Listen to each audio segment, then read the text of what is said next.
This is 1480 KRAE Cheyenne. Also being heard on translator K266CC Cheyenne at 101.1 FM. What you are about to hear is a sports talk radio show unlike any other that has ever before been broadcast in the capital city of Cheyenne, Wyoming, USA. This is Cheyenne, Wyoming's Sports Talk Authority. The Wyoming Cowboys, the Denver Broncos, the Colorado Rockies, and the Denver Nuggets. The show is local, it's regional, and yes, the show is national as well. Wyoming Sports Talk Today is on the air.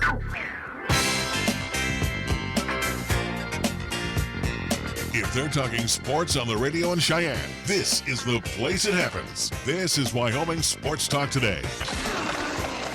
Hey, take us off a milk carton. We're back. Wyoming Sports Talk Today being brought to you by Taco John's of Cheyenne.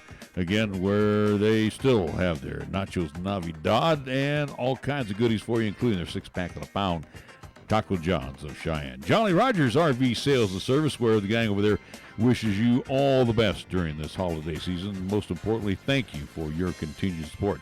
Jolly Rogers RV Sales and Service over on Highway 30. Chick-fil-A at the corner of Windmill and Del Range. And again, for a limited time, they're delicious peppermint chocolate chip shakes. And, of course, they have their tortilla soup. Again, don't snooze, you'll lose. Here for a limited time only. Chick-fil-A open 6 days a week, Monday through Saturday, where you can get 3 squares. They're right across from Menards, oh, by the way. Key of Cheyenne over on Nation Way. Thank you to my good friends Greg and A.J. Miller and the entire staff over there, where they thank you for another successful year. And they look forward to selling more vehicles again in 2019, as the 19s are on the lot right now. They still have some 18s that they want to get rid of, so do check out some of the savings today over at Key of Cheyenne. Platte Valley Bank with 2 banking locations. Rick and the great staff invite you to come on by. See them at the original location on Vandehigh. Of course, they have their east side location at the corner of College and Pershing. Medicap Pharmacy for all your pharmaceutical needs with your doctor's prescription. See Gene and the great staff over on Bluegrass Circle next door to Texas Roadhouse. Lennox Auto Body and the Auto Glass and Detail Center, the main repair center over on Dunn Avenue, the Auto Glass and Detail Center on Pershing Boulevard. First Tier Bank open Monday through Friday, where you'll catch Tim and the great staff over there. Talk to them about their special CD rates going on right now with annual percentage yields that you are going to like what they have on tap today. Mondello's Pizzeria, you are looking for the best in Italian cuisine, Paisan food at its best. And as I understand from Joey, yes, Lo Osteria Mondello getting ready to reopen again and offering service for dinner crowds. So looking forward to that. We'll keep you updated as Joe keeps me updated on that. Mondello's Pizzeria, 1507 Stillwater Avenue, Suite D in the Greenway Commons. Marv's Plumbing and Heating, 1515 Logan Avenue. Again, remember, if your heating unit is on the fritz, give them a call. They'll come on by and take care of that for you. And we get our program underway with our scoreboard, which is also being brought to you by our good friends at Pepsi of Cheyenne. I got nothing on my end. NHL is not in action tonight again, coming off of at least yesterday being Christmas, so they're giving a little more time off for the NHL action, so nothing on my end. The only thing I can say is we do have college football bowls going underway.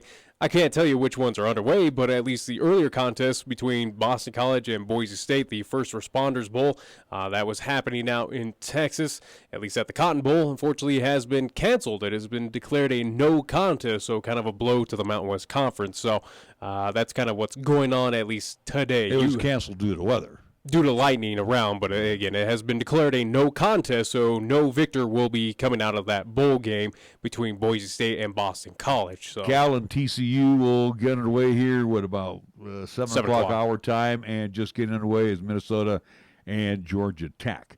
Let's see what else we got going on here. NBA scoreboard or the schedule on tap for tonight. Wizards and the Pistons in the Little Caesars Arena. The Suns and the Magic will be in the Amway Center. Pacers and the Hawks at the State Farm Arena. Hornets and the Nets in the Barclays Center. Raptors in the heated American Airlines Arena. Timberwolves and the Bulls in the United Center. It will be the Cavs and the Grizz in the FedEx Forum. Pelicans, Mavericks at the American Airlines Center. Nuggets on the road. They will take on the Spurs in San Antonio. Denver 21-10 on this season. 8-7 away from the can. And the Sacramento Kings will mess with the Clippers tonight. They will get together at Staples. our scoreboard brought to you by Pepsi of Cheyenne.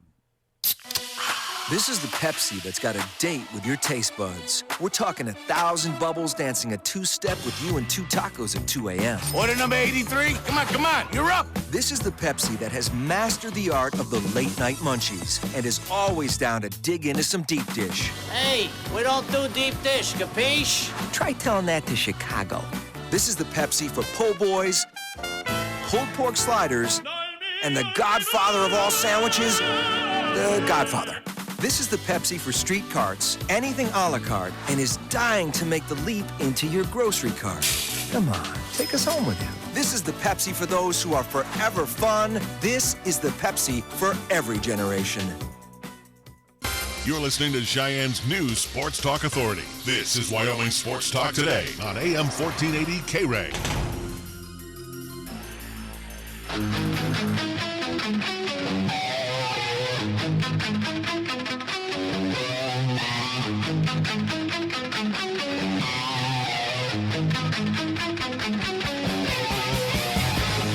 Welcome back to Wyoming Sports Talk today. Larry Peroletti, the returned Nick Peroletti from vacation. Kind of hard getting off the plane, being in Texas, and then going back to the cold. Yeah, it was 70 down there for the most windy the first day I got down there, but on that, though, not and I'm too sure bad. you griped about that, though. I'm sure you griped about the wind. Well, the wind's not great, yeah. It's not fantastic, but again, 70-degree weather, not too bad. It did drip down a little bit, at least at night there in Waco, Texas, but not too bad. At least a few days to kind of get away and kind of rest and relax, celebrate at least Christmas Part 1 with one side of the family down there, so...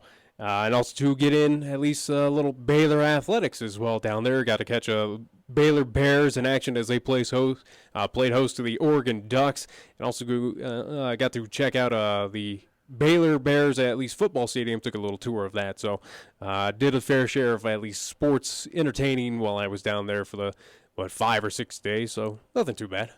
Well, that's good.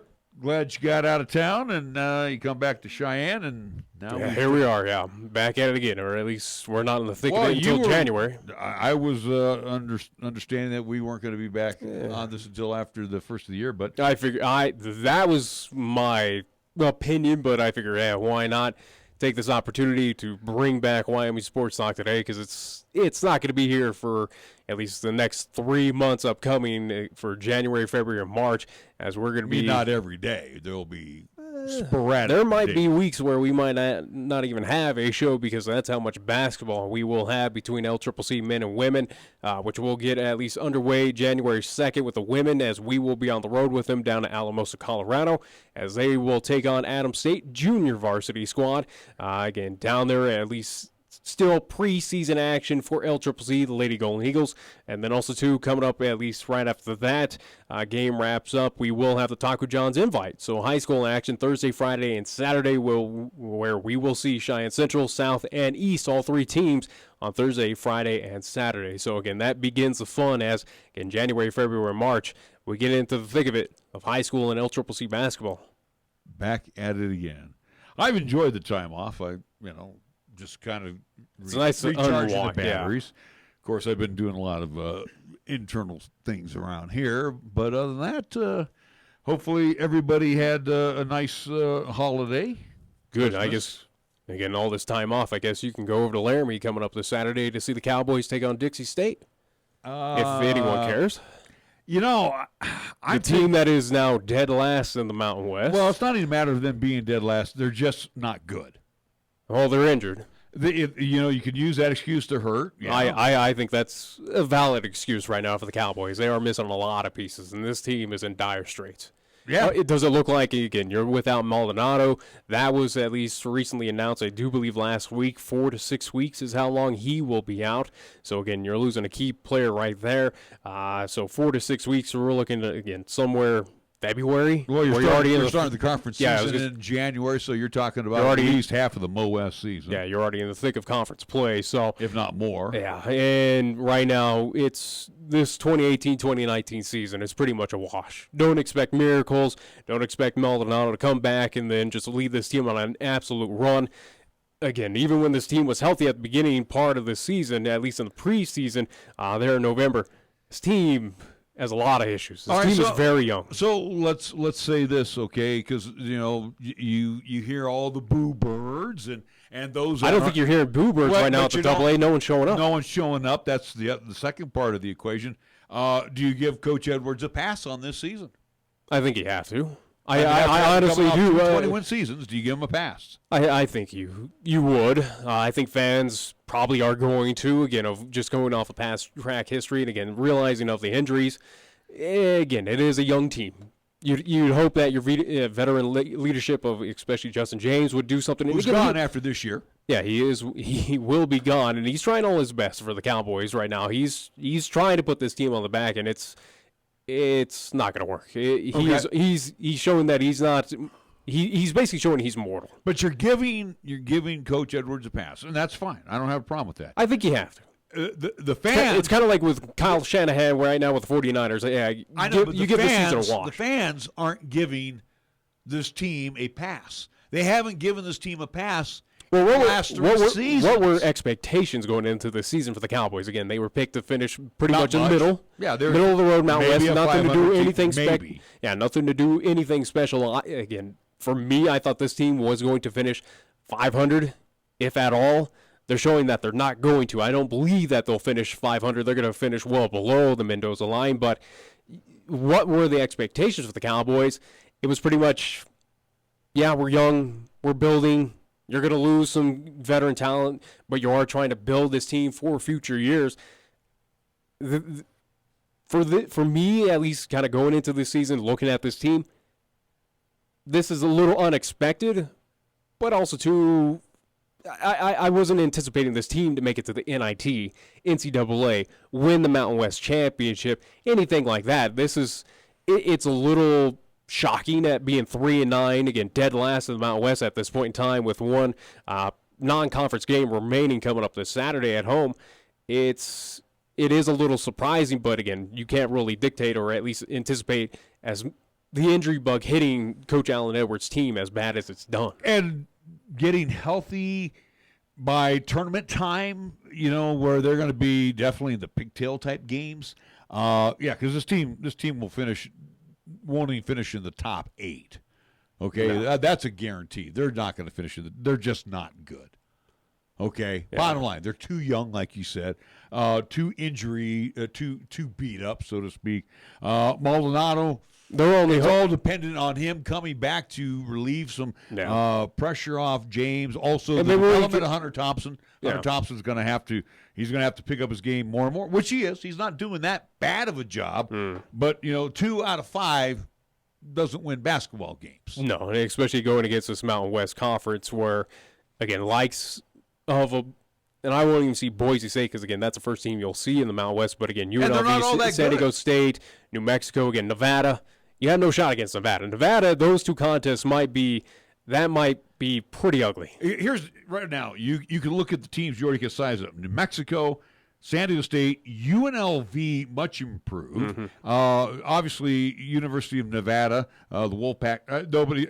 It's theirs to lose. Let's put it that way. Yeah. So right there, you're looking at a possibility of 8 losses right there. Okay? Absolutely. You're looking at, on an outside shot of splitting with CSU. Yeah. Outside splitting with Air Force this year. I think this going down to Clune Arena, and fans know this for all the years that the Cowboys have played back. Clune Arena has been a tough place for the Cowboys to play. You also look at Fresno State. That's maybe a split. Possibly. If best. And you could even chalk up a split for San Jose State because at least San Jose State, the Spartans will come to Laramie tail end of January 23rd. So, again, that'll be around the time where Maldonado may still be out, may come back in. Who knows at this point in time? Who knows where this team will be at? This team could probably have one of the worst conference records that I can recall in a long time. This team may have a hard time winning 10 games this year. Now, they should beat Dixie State. You would think. You would hope. On paper. they should beat Dixie But State. again, we've been saying that about a lot of teams where you probably should have beaten Niagara. You should probably have beaten Eastern Tennessee State. You probably should have beaten UTEP. Yeah, no. I would even say at home you probably should have beat Denver. Denver is not that good in an outfit this season. And Niagara. Wow.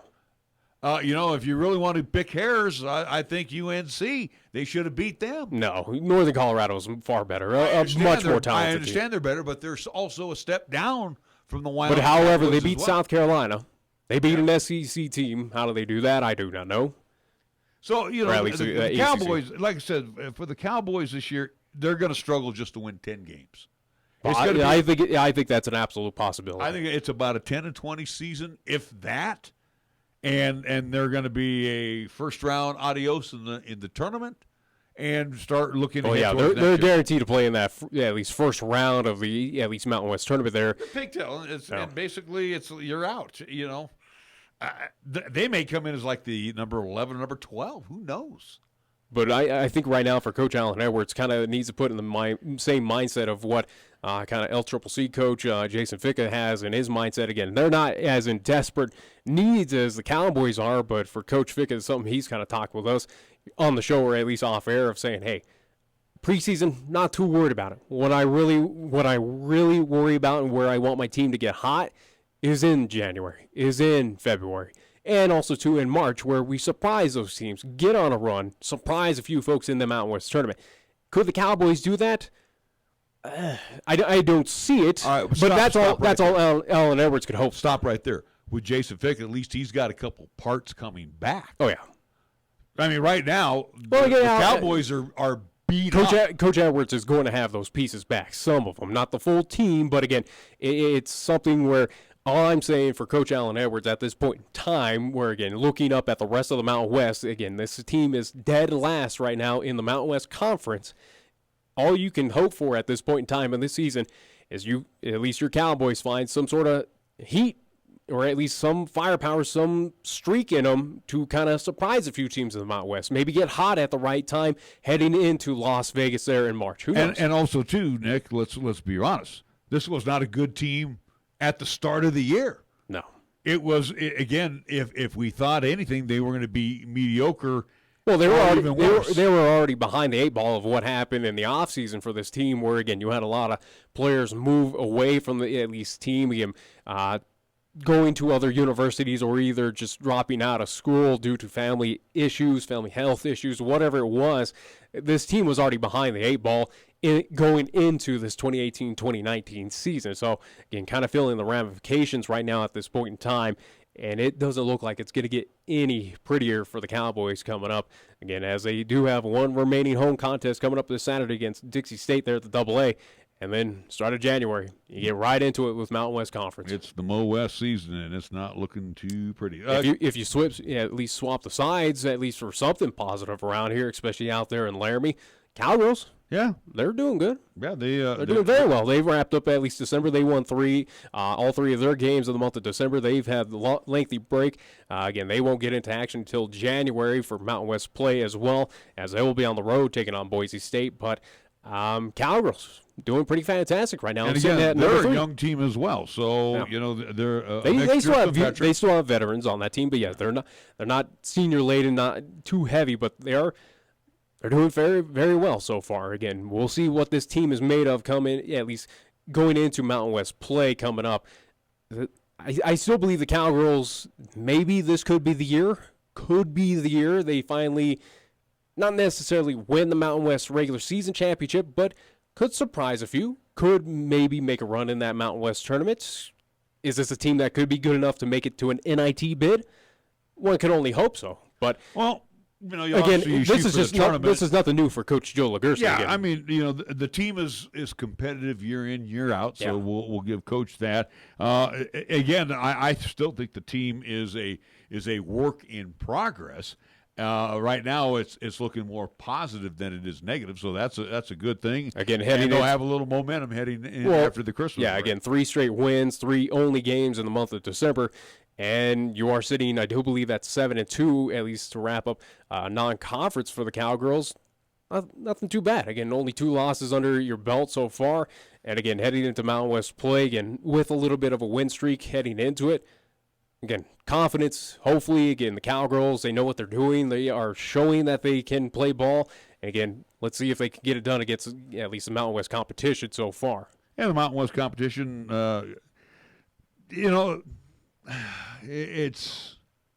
it's out there for the Cowgirls this year. The competition is out there waiting for them, so we'll see how they, battle back. And again, like I said, not so much the work in progress, but it'll be the situation where this team grows throughout the course of the year. They'll grow, but also, too, what are they made of? Is this a team that is for real, or are they are they going to find ways to win? Yeah, exactly. I agree. We do need to take a timeout. When we come back, we'll talk a little. And again, just very little on the football side from UW because they've had some commitments. You had your early signing day. Yeah, so again, whether they are going to ink when it's all said and done, that remains to be seen. But these are young men that said, yeah, we're thinking about it. These are young men that are, again, at least in a little hotbed of a state that the university kind of quite loves right now at this point in time. All right, we're going to take a time out. We'll be right back with more here on 1480 KRAE. Due to our stormy season this summer, Jolly Rogers RV Sales and Service is offering you a hail of a deal on a wide variety of travel trailers, including toy haulers. Get up to an additional 50% off MSRP on Jolly Rogers' already low prices. Check out their new and used inventory. Damaged or not, you can still travel in style. Call Jolly Rogers RV Sales and Service today, your exclusive Jayco dealer at 634-8457. See them at 6102 U.S. Highway 30 or go to jollyrogersrv.com. Did you know High West Energy, based in Pine Bluffs, has provided low-cost, reliable electricity to Laramie County for over 75 years? Our recipe for success is simple. High West Energy is an electric co-op. Our customers own us and share in the profits. That's why High West Energy has grown to serve 10,000 customers in 3 states, including 20 subdivisions surrounding Cheyenne and F.E. Warren Air Force Base. Keeping energy affordable for 75 years, highwestenergy.com. A Touchstone Energy partner. Bad cough or the flu got you down? Dr. Howard Willis, with over 23 years of medical experience, is now your local physician for family health and primary care. Located at 1616 East 19th Street with Dr. Joseph Dobson, Dr. Willis offers that wise counsel to get you back on the road to good health. DOTs and walk-ins are always welcome. So next time a bad cold or flu grabs you, call Dr. Willis at 631-8430. That's 631-8430. Taco John's presents Olay the Day Pep Talks. All right, good half of football, boys. Now, good is good, but we can always be better. Look at Taco John's. They took those tasty little potato lays and loaded them up with bacon and ranch and all kinds of good stuff. They made something good even better. Taco John's new loaded potato olays are loaded with craveable toppings for breakfast, lunch, dinner, and even dessert. So olay the day, boys, and play like you're making loaded potato lays. Olay the day at Taco John's. Here's the latest weather forecast on 1480 KRAE. Weather-wise for today, mostly cloudy with areas of snow and freezing drizzle. Expected daytime high of 34. Tonight, mostly cloudy and blustery with a slight chance of snow. Our low dropping down to 16 degrees. Winds northerly to around 20 miles per hour. Gusts as high as 30, bringing down our wind chill values. Thursday's forecast, mostly cloudy. Expected daytime high of 21. Continued blustery. Winds northerly to around 20. Gusting as high as 30. And for Thursday night, mostly cloudy. Our low down to 9 degrees. When it comes to sports talk in Cheyenne, it's a whole new ballgame. Let's play ball. You're listening to Wyoming Sports Talk today, and it's only here on AM 1480 KRAE.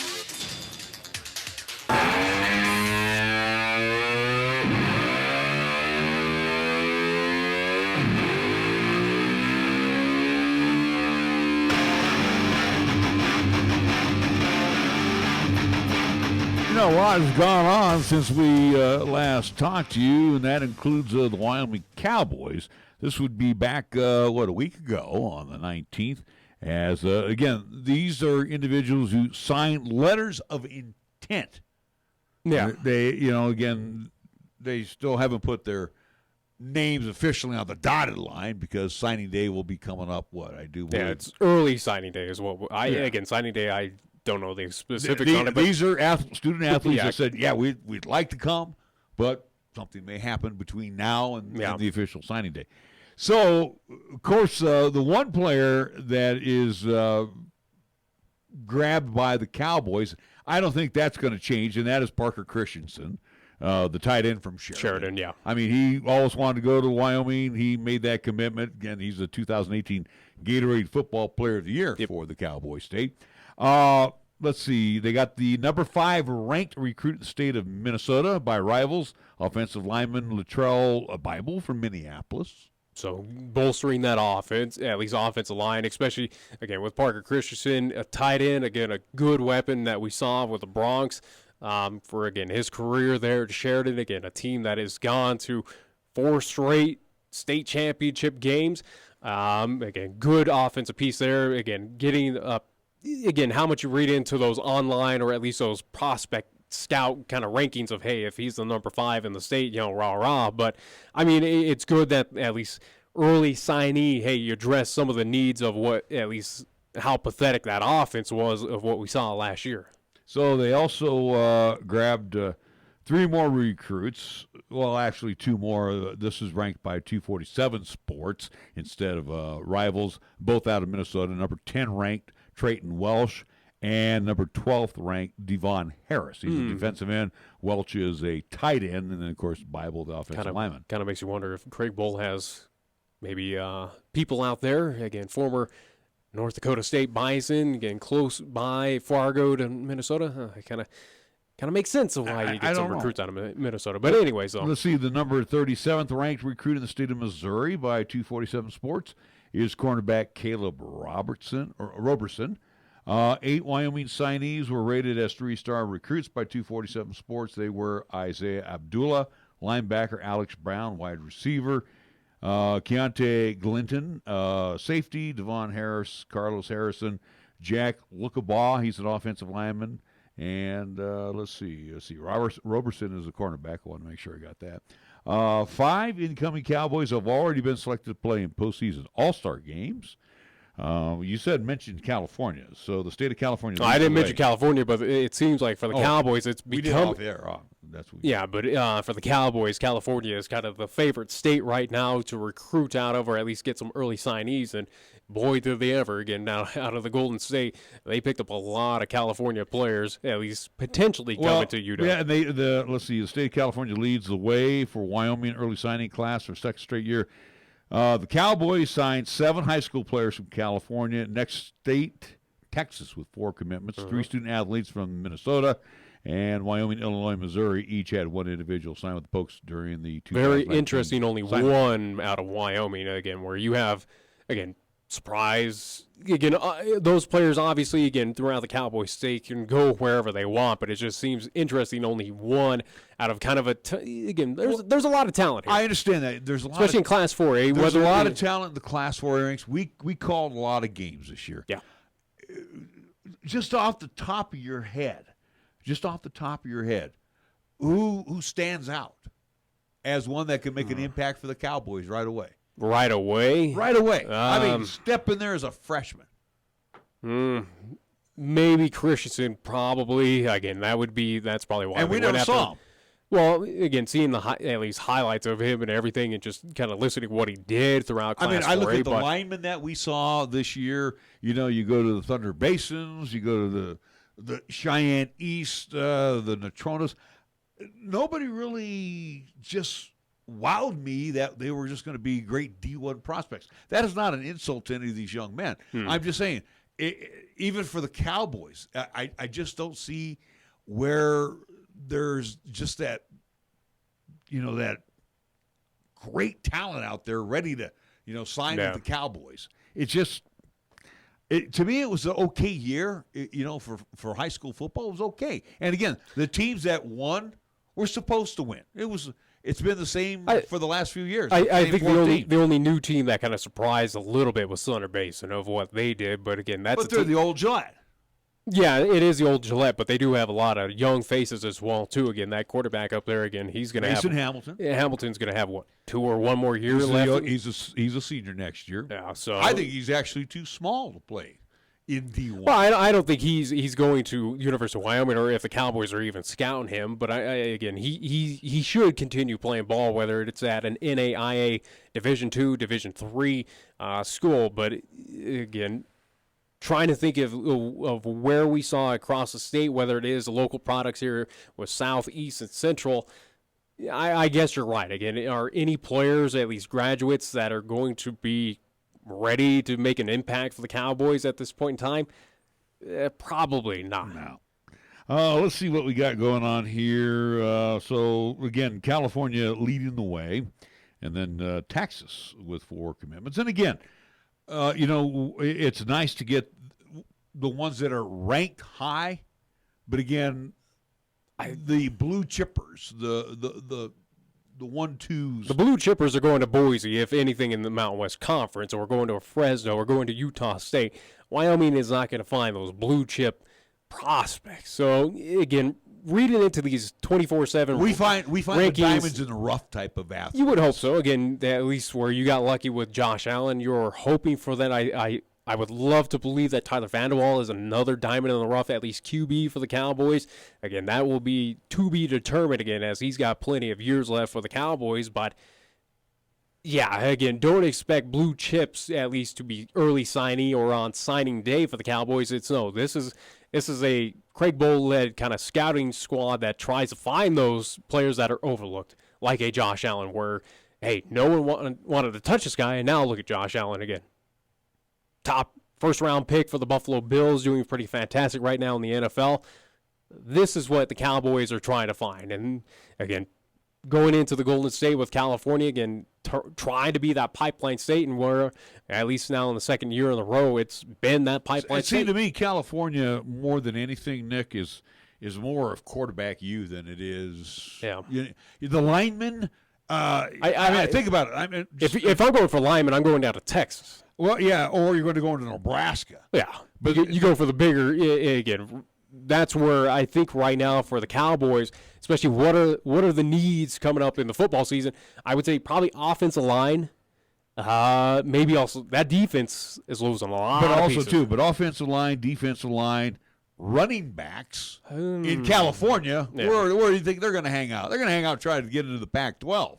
Yeah, you're going to try and go to UCLA. You're going to try and go to USC, Stanford, Cal, Arizona, whatever. You're going to try to go to a Pac-12 school. That is first and foremost on your list. You look at the recruiting of Nebraska. You look at the recruiting of Colorado now. You look at some of those student athletes there. Obviously, Nebraska and Colorado try to stay true to at least getting those local recruits. So, again, Nebraska tries to get... Yeah, but Nebraska only has the one university as well, so it's kind of fair game that you can go into Nebraska. You only have, the Buffaloes as well as CSU per se. Yeah. Because, again, Air Force, you have to make that commitment to be in the Air Force. But the point is, so you can kind of dabble into Colorado a little bit as well, too, and look for some student athletes as well. But, again, California is that pipeline state for majority of D1 schools, so it's pretty much, again, for the Cowboys or some of these kind of mid-major schools, lower-end schools, you're pretty much picking at bare nubbins almost at this point in time of where, again, you are with the powers to be in California of all those D1 schools, again, out of the Pac-12, then the neighboring states of whether they go to Nevada, they go to Arizona State, they go up north to Oregon to go to Oregon State, Washington. Wherever it is. It's for the Cowboys, it kind of gets to the point where you are kind of at bare numbers, even if you're trying to make that as a pipeline state. And also, too, with these guys, they got to make the grade. I mean, they got to have the numbers when they come out of high school. Yeah. And some of these guys, not saying any of this particular class here, some of these guys may go the JUCO route to get their grades up. It's the same thing with basketball. At least on the left coast, they've got JUCO football out there, so they can extend maybe 1 or 2 years to get their grades healthy enough to transfer. The one interesting state that's not in there, and that also is a football powerhouse state? Florida. Yeah. And again, look what you have to compete with in Florida now. Miami, Florida State, Florida, Central Florida. Yeah, UCF. Again, if you want to go to Florida International, Florida Atlantic. But look what they've done with their programs. All their programs now, except for the big boys, Florida and Florida State have kind of I think Florida State is the only school in the state of Florida, at least D1, that did not make it to a bowl game this year. So that kind of tells you the talent that, or at least the schools trying to elevate their game. Again, with UCF, what they're doing with those Knights down there, again, going undefeated again. This is a team out there in Florida that's now making it to the Fiesta Bowl that will take on LSU coming up. For these mid-major schools for Wyoming, it is tough to find this. And again, it just seems interesting that you do go to those major states. I get the population, I get the size, I get where you see a lot of talent coming out of it. But again, you're kind of picking at the bone right now of where you're losing out, especially in Texas. Look at all the schools in Texas that people there have the option to go to. For me, it's just surprising for Wyoming. You don't look towards what was missing on, at least missing on my kind of sheet. No one from Nebraska, no one from Colorado so far. Again, maybe this is where, at least, again, it's early signing. This is early signing period, but obviously it'll be a telltale sign once you get into signing day of who's officially going to be a Cowboy. You would like to hope that they don't ignore Colorado. They don't ignore Nebraska. You got to look at the local. Well, now Coach Bull said they canvassed the country. The lion's share of their class was signed. They've addressed the majority of their needs, but not all of them. They have the second signing period come up in February, and that's when they'll take full advantage of it. So that's where you will probably see more of the Rocky Mountain region, the Denvers. Yeah. I don't want to say the smaller communities in Nebraska, but those that you might get out not picked by Lincoln. You know what I'm saying? Scottsbluff, the North Platts, kind of those bigger cities, at least across the Kearney's, state. You go all up and down the state. And maybe there are some other talent, at least across the state of Wyoming, that they are looking again. Whether it is in Class 3A, Class 2A, maybe there are some potentials. I'm not again, hearing, maybe I'm from not Pine hearing, Bluffs. What I'm hearing, there might be a couple, 3 walk-ons. Yeah. But as far as being offered a scholarship, I don't think so. I think you're just going to see Parker Christensen from Sheridan. I think that's just going to be about it for this season, for at least here for the Cowboy State. And and unfortunately for us, being so small, and think about it, where you mentioned Texas or me living in California, there's 36 million. Yeah, there's a lot to choose from. But 560,000. But there are a lot of options for these players to go to a lot of schools across the nation, not to just camp out in at least Laramie, Wyoming, playing for the Wyoming Cowboys. So it's it's almost a gamble with these signees, these early signees. Again, I don't read too much into the whole rankings or where they are recruit-wise number in the state. We'll see what happens when you get on the field and play for the Cowboys. Do you fit well as a piece for this team? Do you mesh well? That's where my concern is. And it's just, again, early signing day. They address some needs. Obviously, they're not, as you mentioned, again, not all of them. Hopefully they will. Again, what are the big needs? It's pretty much on the offensive side. Well, you might want to bolster the offensive line and defensive line right now for the Cowboys. Is pretty much your major needs heading into the 2019 season. Well, and you think about this too, Nick, and we've had that discussion with the athletic director, Tom Berman. These are the limitations that the Cowboys have to become that Power 5 school. Yeah. When that Power 5 is officially announced, when those 50 teams are announced, and Wyoming's not going to be on that list, I guarantee you. No. And this is going to be, the reasons why Wyoming is just not the attractive draw to the recruit. Well, how was Boise State back in the day when they found their early success? And I think also, too, again, goes credit to Coach Peterson and what he did. Again, obviously moving on to bigger and better things out of Boise State. Once they moved out of when they got bigger, when they moved out of their conference. Well, they were respectable in the WAC. Again, I remember watching those days when they come up to Moscow, Idaho, and beat up on the Vandals when they were so part of the WAC. Everybody. They were kind of like the Gonzagas back in the day. Boise, though, found that local talent, though. They were gathering from those kind of small areas of Oregon, locally there in Boise and Idaho. They had a pipeline into California, too, because I know a couple of friends of mine, one of them was a star quarterback up there, and they went into California. Again, California is quarterback you. I'm sorry. You can take that for what it's worth, but I'm guaranteeing you, out in California, most quarterbacks in the high schools, especially in the JUCOs, and I think back to when Joe Tiller was there, and he grabbed the likes of Joe Hughes out of Butte College. They grabbed Josh Walwork out of Gavilan College out of Tracy, California. Bobby Fresquez out of Sacramento. Again, they're going to go to areas where they throw the football because it is a passing game now. The pro-style offense expects you to throw the football. That Cowboys offense didn't really seem like they were passing the football a whole lot. It went to a run game very quickly. But, you go back in time, though, and might again, want to tell them that. But, when you were obviously a lot younger, when we used to throw the hell out of the football, because that was our game. And the Cowboys need to get back to that. Yeah. Absolutely. Again, this run and gun option crap that they're running right now, it's not getting it done. Yeah, the run pass, the run pass let Air Force run that, and Cowboys, you don't need to emulate it. And again, too, you look at with Chambers coming back next year, and he's going to battle Vanderwall for the starting position. I think on the early depth chart, you'd probably have Chambers as your number one guy of what he did there at the tail end. But he's not a strong quarterback as far as throwing is concerned.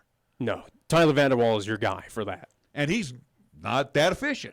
So the Cowboys He is also too young, again, a redshirt freshman. They both are redshirt freshmen. Yeah. So you look at next season, what are the Cowboys going to be? They got to figure out what the identity they are. Are we a run option team, or are we going to go back to kind of that West Coast style offense and just throw it? Just throw it out. You're going to have to I would like to see that team throw the ball at least about 25 times a game, and you still can have a 1,000-yard rusher on that team as well. But also, too, the offensive linemen, the Haas's up front, they got to be consistent. But again, some of the pass, and you and I have talked about it before, some of the pass plays that the Cowboys run are these little short outs. Yeah. And I mean, this is how bad the short outs are, Nick. They don't even know where the sticks are at, because they're short of first downs every time. And you have a guy like Tyler Vanderwall throwing a 50-yard pass to gain 5 yards. It doesn't make any sense. Well, that would be the issue to address of wide receivers, or at least get those kind of talented players that can break away from corners or safeties, kind of get that spacing down the field and let Tyler Vanderwall throw it out. Again, the guy can throw he's kind of like Josh Allen. He can toss the ball up there. The thing in the National Football League this season that is showing itself right now, this is the year of the tight end. Yeah. You might want to start taking a page out of that, Coach Bull. You got some kids that are pretty doggone good at that tight end position. Start looking at them in the seam. Start running them in the middle. Doing the look-ins instead of trying to run these out patterns to gain 4 yards and throw it 50 yards. Instead, what they're doing is using those tight ends to just be basic blockers on those out routes. Exactly. Yeah. I mean, it's almost like I know we had injuries to our tight ends this year, and I understand that, but look what's going on in the National Football League. Look at the Ertzes of the world. Look at Kittle from 49ers. Kittle, the kid Kelsey from Kansas City. Yeah. And you take Gronk as well. I mean, they're going to the tight ends because these guys are pretty good with their hands. Yeah. All right, we're going to take a timeout. We're going to come back with more Wyoming Sports Talk today after these words. Cheyenne Regional Cancer Services now offers genetic risk assessment and counseling that may help determine your chance of being diagnosed with cancer. If you have a personal or family history of cancer, especially cancer diagnosed under age 50, you may benefit from a consultation to look out for your now and your family's future. For more information about our genetic risk cancer assessment and counseling service, please call 307-634-9311. Sleeker and longer with a wider stance, the 2019 Kia Rio was designed to break the rules and turn heads. AJ Miller here for Kia of Cheyenne. The 2019 Kia Rio has what you need without paying too much. Save even more on the 2019 Kia Rio during our Light Up the Holidays sales event going on now. Standard technology includes Bluetooth wireless with steering wheel mounted buttons, touchscreen audio system, rear camera display, and more. Come by and take advantage of some of the year's best offers or go to KeyofCheyenne.com and we'll make it easy. Check out the huge savings this week at Town & Country Supermarket Liquors. Here are just a few of the terrific weekly specials. Our holiday Super Radio buys heard only right here feature Jose Cuervo, 1.75-liter bottle, $27.89. Sam Adams, all available types, 12-pack, 12-ounce bottles or cans, $13.49. And Jack Daniel's Old No. 7 Black Tennessee Whiskey, 750-milliliter bottle, $15.99. Town & Country Supermarket Liquors on the South Greeley Highway, Cheyenne's low-price leader. Are you looking for a pharmacist who will actually take the time to talk to you? Then come to Medicap Pharmacy. We're dedicated to healthcare only, which means we'll fill your prescription quickly, and then we'll make time to listen, answer your questions, explain your prescriptions, and tell you about possible drug interactions. Medicap Pharmacy will always make time for you. Medicap Pharmacy, 1947 Bluegrass Circle, next to Texas Roadhouse in Cheyenne. Or call 635-3712. Hello, this is Pastor Nathaniel Ensley with Blessed Hope Baptist Church in Burns, Wyoming. And I would like to invite you to listen to our weekly broadcast entitled Hope for Today, right here on 1480 KRAE, every Wednesday morning at 7 a.m. Our goal during each broadcast is to bring you a simple and short Bible truth that will be a help to you. Sure hope you can tune in. God bless you. When you say Mondello Pizzeria, think authentic Italian. When you say Mondello Pizzeria, think made fresh from scratch. When you say Mondello Pizzeria, think great pizza, delicious Philly cheesesteak, superb hot and cold Italian sandwiches, meatballs, sausage, and special subs, calzones, crisp salads, and great service. When you say Mondello's Pizzeria, think unmatched Italian taste. Mondello's Pizzeria, 1507 Stillwater Avenue, your only true Italian stop for lunch or dinner. There's a place where possibilities are boundless, where curiosity runs rampant, where exploration becomes opportunity. With Laramie County Community College, you can discover the best version of yourself. It's time to take on new challenges, to enrich your life, and to create the future you deserve. Your story unfolds. Laramie County Community College. Apply today. Visit lccc.wy.edu/yourstory. Here's the latest weather forecast on 1480 KRAE. Weather-wise for today, mostly cloudy with areas of snow and freezing drizzle. Expected daytime high of 34. Tonight, mostly cloudy and blustery with a slight chance of snow. Our low dropping down to 16 degrees. Winds northerly to around 20 miles per hour. Gusts as high as 30, bringing down our wind chill values. Thursday's forecast, mostly cloudy. Expected daytime high of 21. Continued blustery. Winds northerly to around 20. Gusting as high as 30. And for Thursday night, mostly cloudy. Our low down to 9 degrees. Tired of lazy and predictable sports talk radio? We know you are. This is Cheyenne's new sports radio home. It's Wyoming Sports Talk Today, and it's right here on AM 1480 KRAE.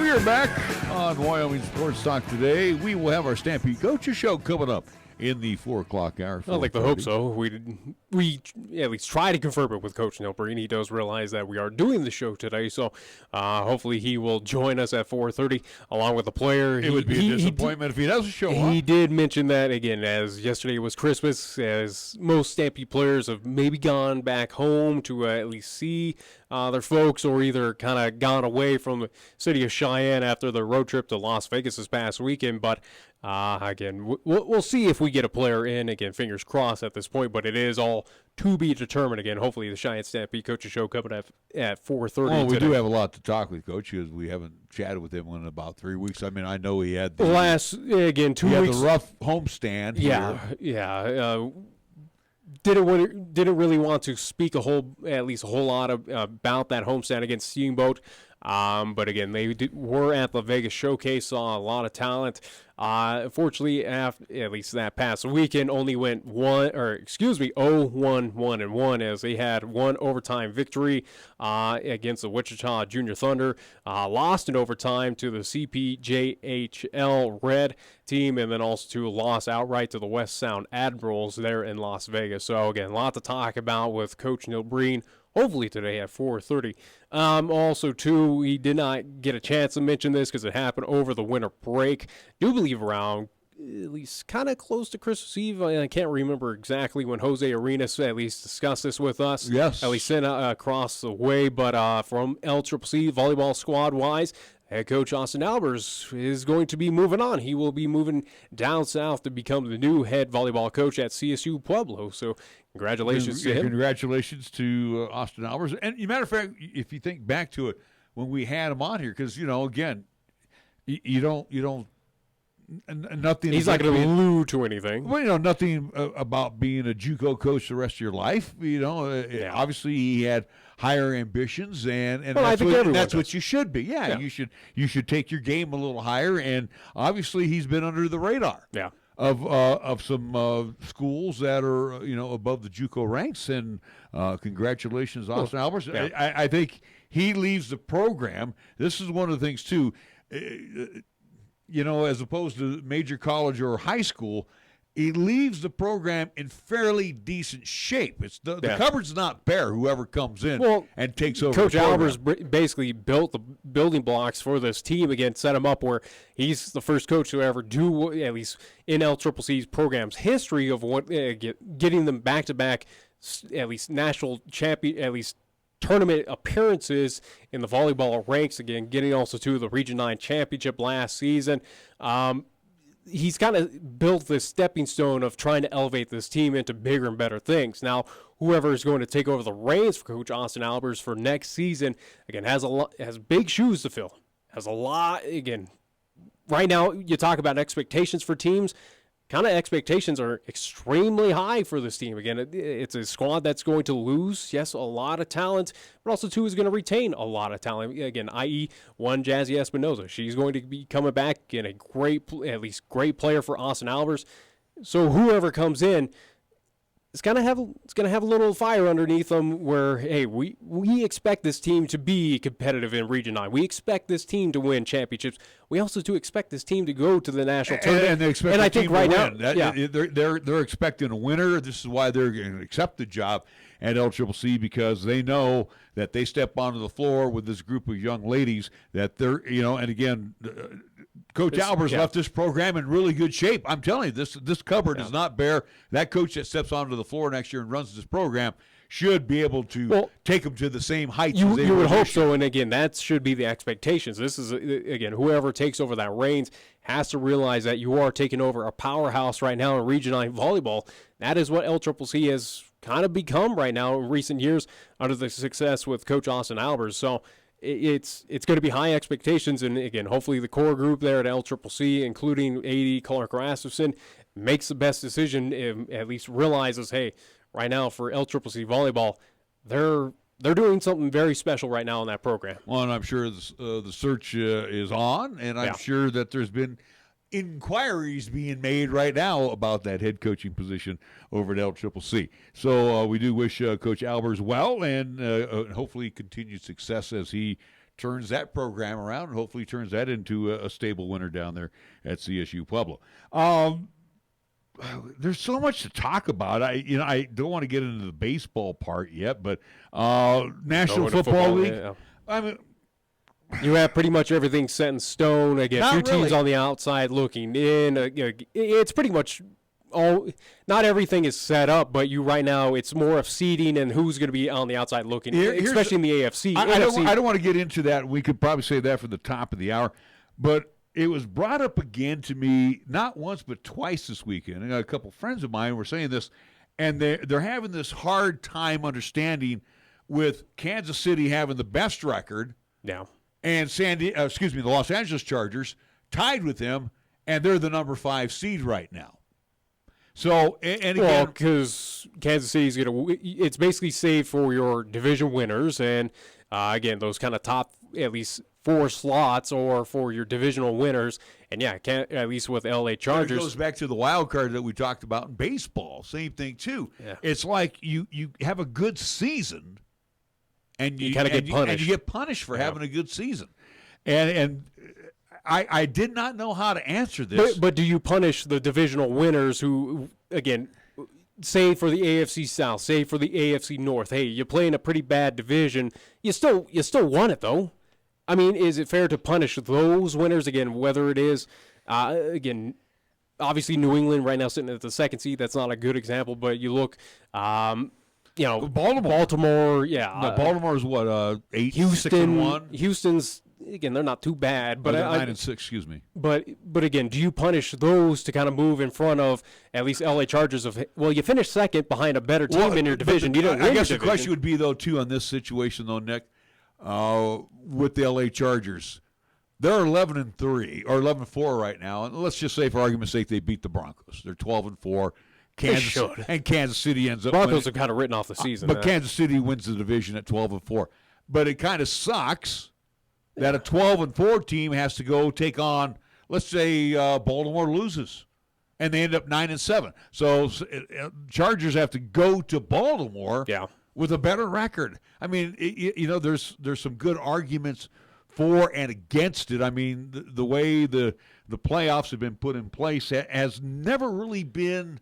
It's not going to be a perfect system. Controversial. Yeah, but it's not going to be a perfect system either. Where it's set up right now for the NFL, I have no issue with it. Again, the 6 teams, that's fine. Again, your 4 divisional winners get those top 4 seeds. You battle out for 1 and 2 to get those bye weeks. Hey, that's fine. Again, teams like where LA is right now, the Chargers, yes.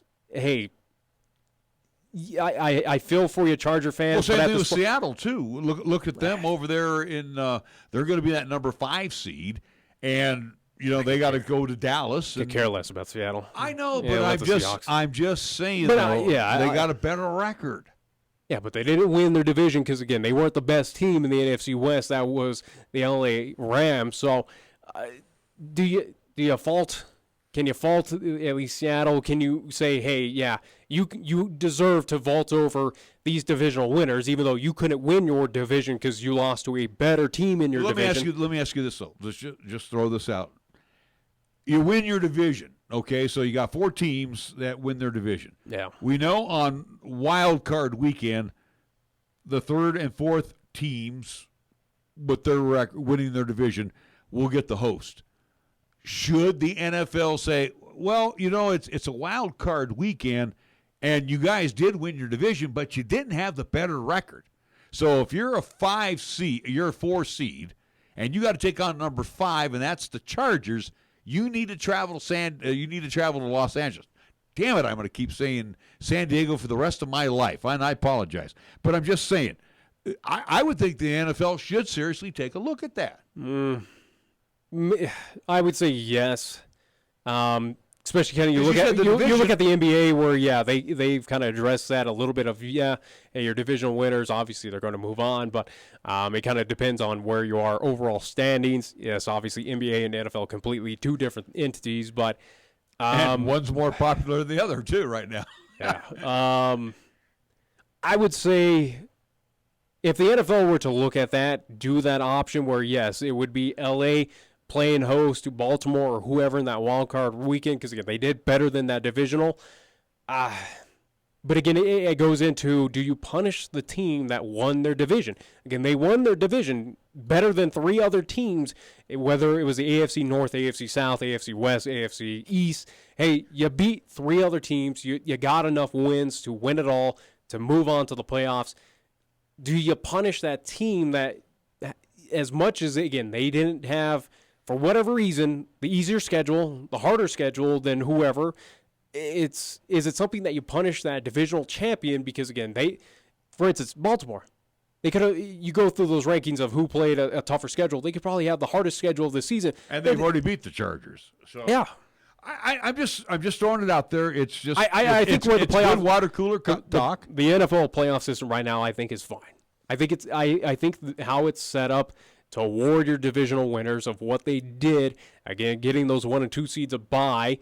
I think it's fair. I think right now there's no reason to alter the NFL playoffs. All right, well, we're going to come back. We'll talk briefly again about the National Football League after we pay this bill right here on 1480 KRAE. This is 1480 KRAE Cheyenne. What you are about to hear is a sports talk radio show unlike any other that has ever before been broadcast in the capital city of Cheyenne, Wyoming, USA. This is Cheyenne, Wyoming's Sports Talk Authority. The Wyoming Cowboys, the Denver Broncos, the Colorado Rockies, and the Denver Nuggets. The show is local, it's regional, and yes, the show is national as well. Wyoming Sports Talk Today is on the air.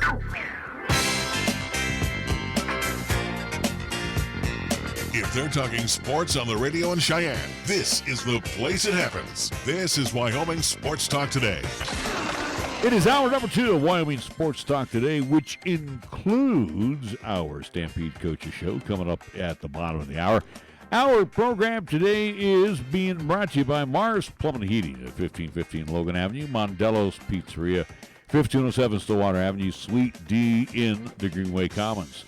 We also want to thank First Year Bank directly across the street, open Monday through Friday at 1508 Stillwater Avenue. Lennox Auto Body ×2, the main repair center. Auto Truck Repair Center on Dunn Avenue, the Auto Glass and Detail Center over on Pershing Boulevard. Medicap Pharmacy for all your pharmaceutical needs with your doctor's prescription. You can check them out on Bluegrass Circle right next door to Texas Roadhouse. Platte Valley Bank with 2 banking locations. The East Side location, corner of College and Pershing, and then, of course, the original location over on Vanda High. Key of Cheyenne on Nation Way. You have Chick-fil-A at the corner of Windmill and Delrange, Range Cindy's Place, right across from Menards. Jolly Rogers RV Sales and Service on Highway 30. And, of course, there is a plethora of locations for Taco John's here in Cheyenne. We got things underway with our scoreboard, and our scoreboard is brought to you by Pepsi of Cheyenne. Here's the next. It's up to you. I got nothing on my end. No NHL action. Due to the at least kind of holiday break that they're currently on, they will get underway in a full slate coming up tomorrow. But on my end, I got nothing on the hockey since. I do at least can say on one college football game earlier, the First Responder Bowl happening at the Cotton Bowl there in Dallas, Texas, was canceled, or at least it was considered a no contest between Boise State and Boston College. So there will be no winner. There will be no bowl game played due to thunder and lightning there in the Dallas area. And a refund of all the ticket money. That's a developing story right now. It's a refund. It has to be. Well, it's going to be a refund, but for folks who had to travel down there, Boise State and Boston College are approaching it differently. And again, that's a whole different story that we'll have to kind of wait and see as those schools try to figure out what to do about this bowl. All right, from the Quick Lane Bowl, it is the Yellow Jackets of Georgia Tech losing right now to the Golden Gophers, and that is in the second period. It is Minnesota 13, Georgia Tech nothing. Let's see, the Yellow Jackets used to be called the Rambling Wreck as well. Another bowl game that is slated to kick off at 7 o'clock this evening. Cal will take on TCU in other bowl action. On the NBA slate, let's check out what's going on. We know that the Nuggets will be in action this evening. They will be in action later on, taking on the Clippers in the City of Angels. It's the Wizards and the Pistons in Motown, Sons of the Magic in Orlando, Pacers and the Hawks in Atlanta, GA. Hornets and the Nets in the Barclays Center in Brooklyn. Raptors and the Heat in the American Airlines Arena. Timberwolves and the Bulls in the United Center. It will be the Cavaliers and the Grizzlies in the FedEx Forum American Airlines Center in Big D, with the Mavericks playing host to the Pelicans. As I mentioned, and I messed that up and I apologize, Nuggets will have the Spurs tonight at the AT&T Center in San Antonio. Clippers are hosting the Sacramento Kings. That will be at Staples. So again, my apology. Nuggets and the Spurs. Denver's 21-10, and they are 8-7 away from the can. Our scoreboard brought to you by Pepsi of Cheyenne. Hi, I'm Alex White, tea master at Pure Leaf. When I make tea, everything I know goes into it. You can't be impatient. When I craft Pure Leaf iced tea, I don't take shortcuts, because I want you to have the same amazing taste of iced tea that I do. So I start with fresh picked tea leaves. Then, after they're delicately dried, I blend and brew them at a lower temperature to draw out their unique aromas. And then I taste and fine-tune the blend for a delicious smooth iced tea. I'd love to have you take a sip right now, but that's one thing we can't do over the radio. But you can experience the same delicious taste of Pure Leaf iced tea anywhere you are. I'm Alex White, Pure Leaf Tea Master. Pure Leaf, our thing is tea. Got something to say? Then get it off your chest right now. Phone lines are open at 307-514-1071. Make your opinion count and call the show. Wyoming Sports Talk today.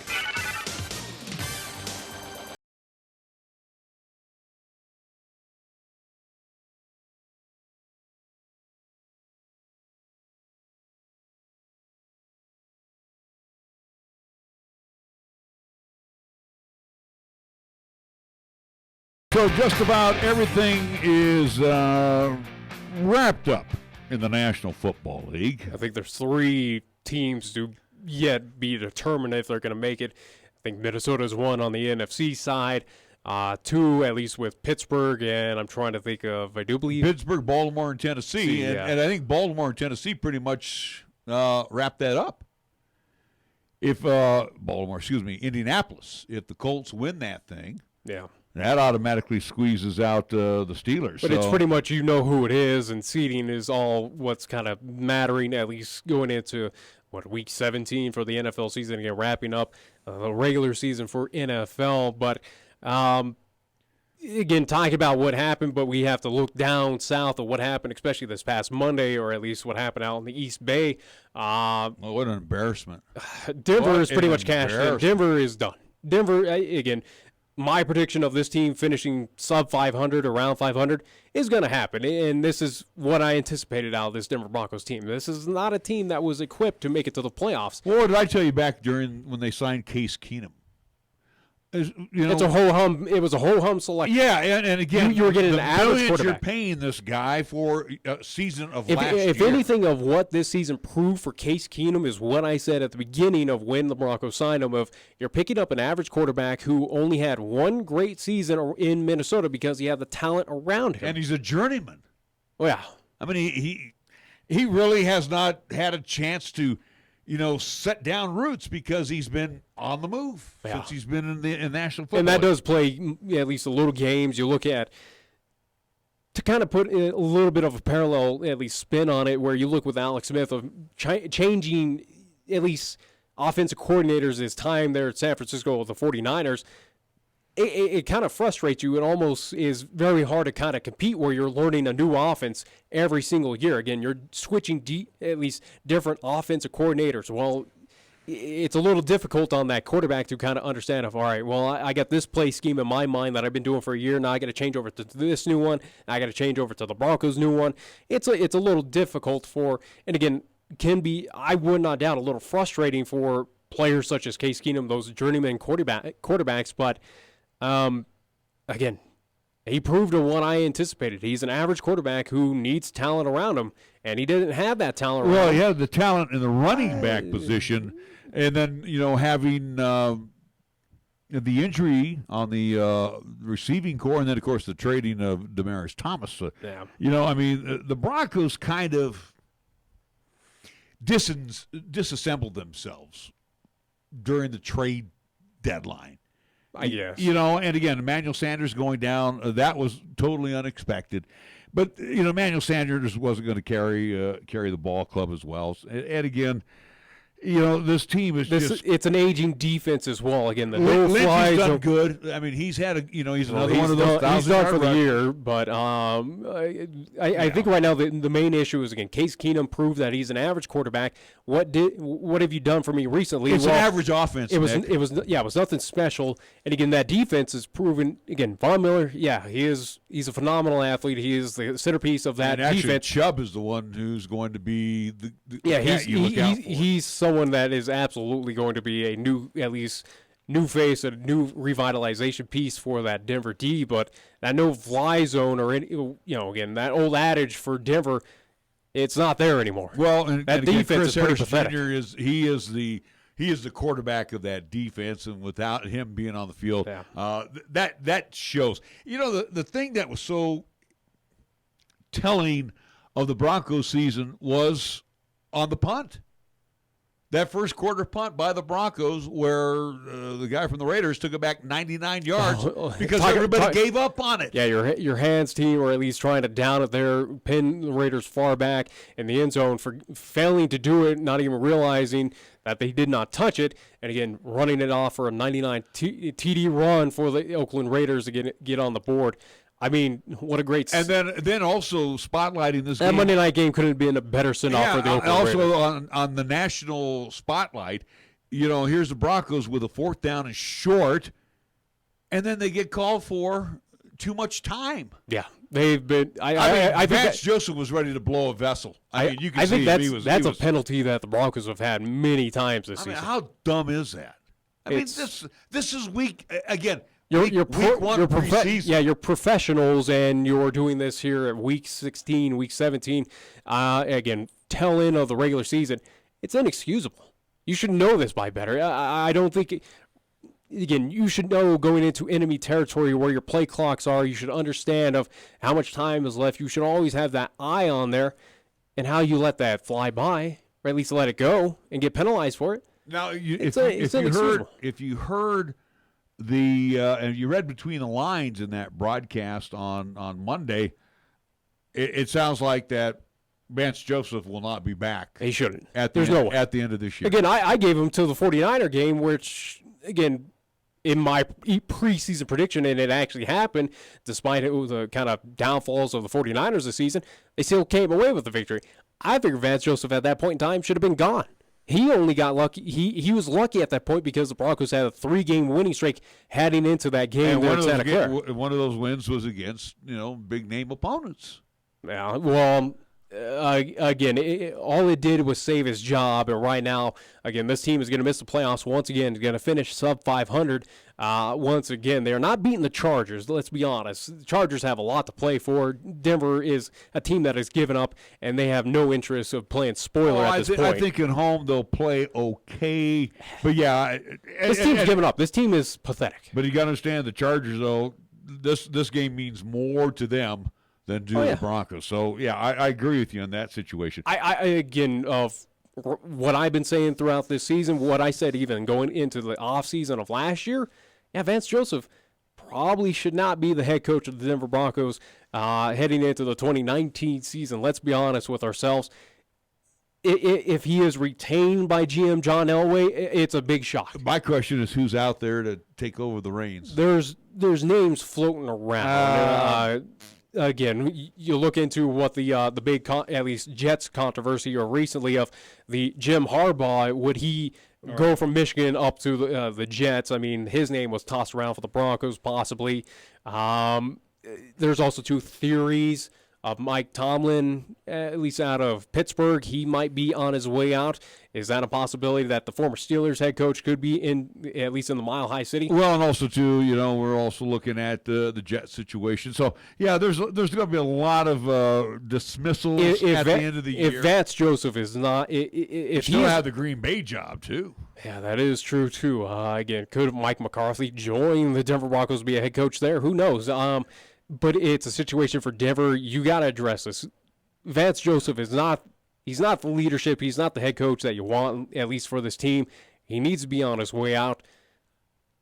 If they don't, I'd be heavily surprised. That would be the biggest shock in the offseason. If the Broncos stay pat with the coaching staff and do not make a move. And this was brought up during the broadcast, too, on ESPN on Monday night. And I've had numerous conversations with friends about this as well. Yeah. And we've even talked about it ad nauseum, Nick, you and myself, with the Coliseum. First off, the mayor of Oakland. I mean, I can't believe the city of Oakland put this person into office. She's like a total moron. Yeah, she's an idiot. And the sports franchises there in Oakland have basically given her a middle finger of saying, well, if you're not going to work with us, we're off doing our own thing again. With the Warriors, they're out of Oracle. Where are the Raiders going to play at next year? Right now, and they're looking at AT&T. Yeah, they're looking at AT&T Park, with the home of the San Francisco Giants across the bay. Again, the baseball stadium that is looking to possibly be the new home for the Raiders. And then they also were talking to the Niners with the Levi's. Yeah, to go down to Santa Clara, that is a possibility. Also, too, again, do not dismiss UNLV, at least Sam Boyd Stadium, temporarily. That one I had heard as well, too, with UNLV. But in all instances, it looks like Monday night was the last Coliseum game of all time. I think you got that impression, especially with both Coach Gruden as well as McCarr going out there and doing the handshaking with the fans. I think you pretty much knew that curtain was coming down. Again, if the city of Oakland's not going to help work with the Raiders. What is the matter with the city of Oakland? I mean, you can sit here and we can diss on California all we want, but the city of Oakland, the leadership that it's had year in and year out. Now, also, too, and I want you to think about this as well, Nick, again, the governor, Jerry Brown, used to be the mayor there, and they never did anything for the Athletics or the Warriors while they were there. This new mayor that's in there, it's like they don't want nothing to do at all with sports. Well, and again, those teams have reciprocated that of saying, well, if you don't care, then we're out of here.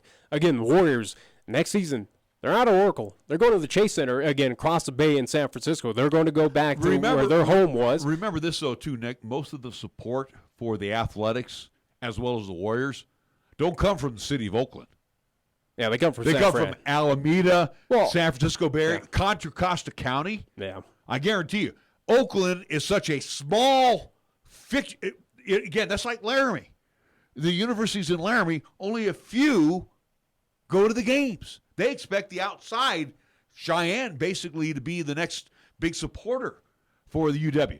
But over in Oakland, they're such a very small portion It's small in quotations because, again, Yeah. it is still a metropolitan area. I understand, but they are not. They are not the supporters. It is the outlying area that is. Well, the you supporters. have a lot of area to get support from, whether it's all the way down south in San Jose that can make that trip up on 880 on that interstate, or going again wherever through the Bay Area. You have a lot of different entities to support. Again, as you're going down the 580, you can stop in Hayward. There's Hayward State. Yeah. There's Fremont, where they were looking at moving at one time. Then you go down even further south to Santa Clara, which would be, obviously Levi Stadium, or you go into San Jose.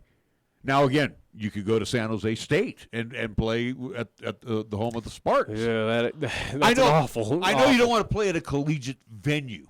But even that one's kind of rough to play there where San Jose State calls home. But Hayward State would not have the seating capacity as an Oakland Coliseum would have, even as bad. But also, as you got to think looks. of logistics as well too. Of parking, San Jose State's not ideal. There's not really ideal parking anywhere, kind of in the Bay Area, especially looking at Levi Stadium. Parking's pretty much a nightmare of what I experienced to go see the 49ers.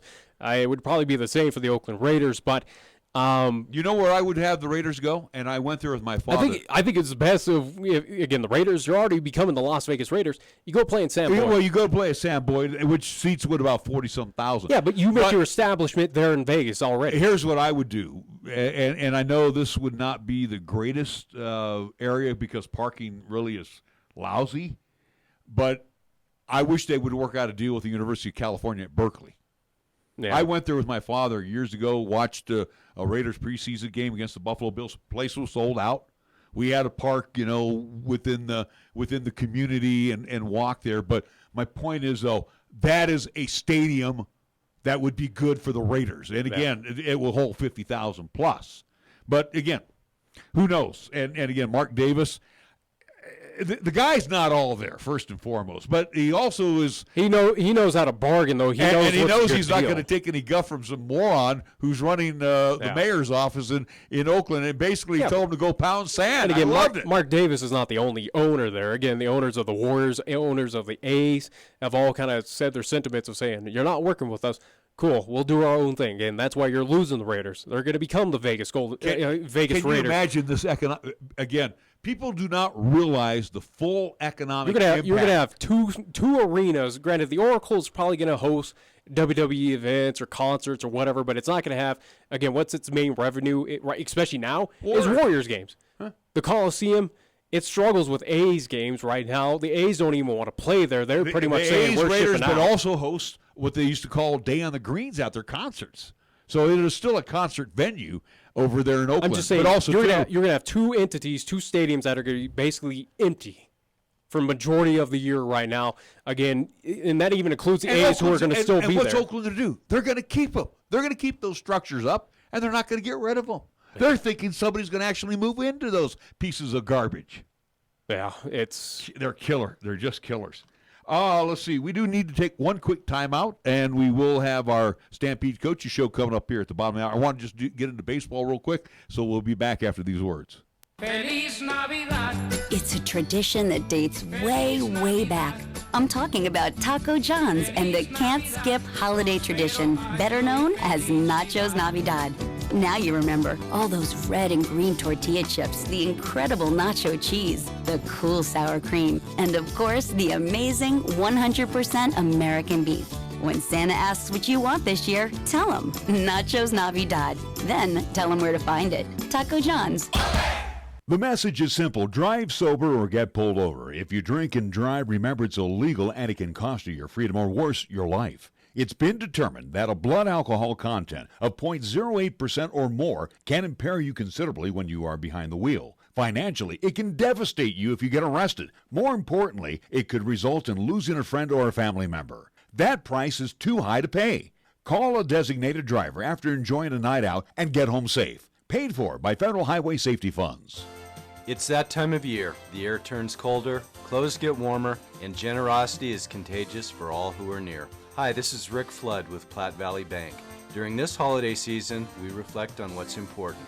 The relationships we have built with our customers and community is the foundation of our success. With grateful hearts, Platte Valley Bank would like to wish you and your family a wonderful holiday season and a happy new year filled with peace and happiness.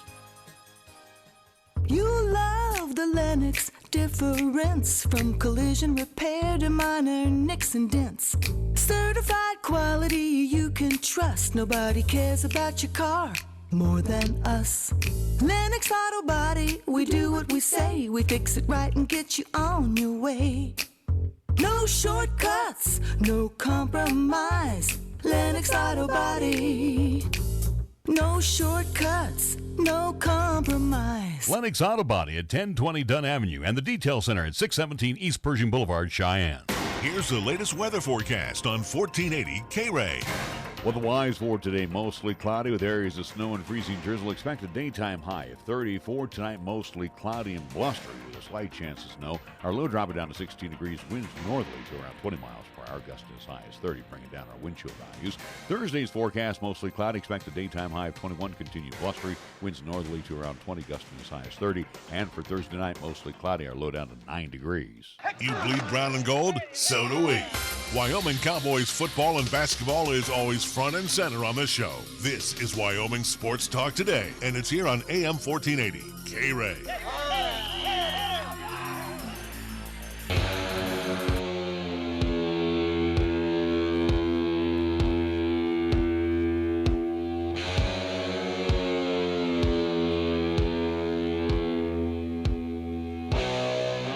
Couple of notes from Rockies baseball camp. First off, Dave Madigan, former major leaguer, has been hired to be the Rockies hitting coach. But the significant signing of the free agent period was one Daniel Murphy, who has moved from the Mets to the Nats, now to the Rockies. Now, here's what, before we all get into a Did huff he have and a a puff stint of with the it. Cubs, right?